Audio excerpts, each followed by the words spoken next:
আমরা এমন স্ত্রী, সুন্দরী রমণী আমাদের কাছে আপনার উম্মত আসবে, তারা কোনোদিন নোংরা হবে না, অপবিত্র হবে না।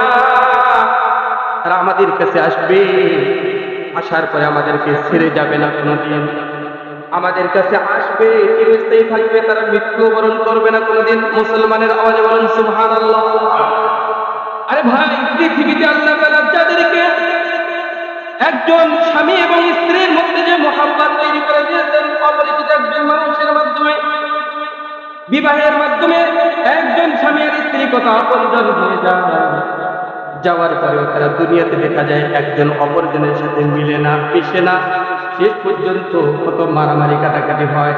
অথচ কবি বলেন, দকরে মান্দার ফুরুজে রশিদান মালুম করদান দার জান্নাত রশিদা। আল্লাহু আকবার। স্বামী আর স্ত্রী যখন রাত্রে গহীন রাত্রে সময় কাটায়, নির্জন সময় কাটায়, কবি বলেন পৃথিবীর কোন নিয়ামত যে জান্নাতের সাথে তুলনা না করলেও এমন একটা সময় তারা স্বামী আর স্ত্রী আপনজন মিলিত হয়ে যায়, যেটা জান্নাতের নিয়ামতের সাথে সাদৃশ্য করে দিয়েছেন আমার রব। জোরে বলুন সুবহানাল্লাহ।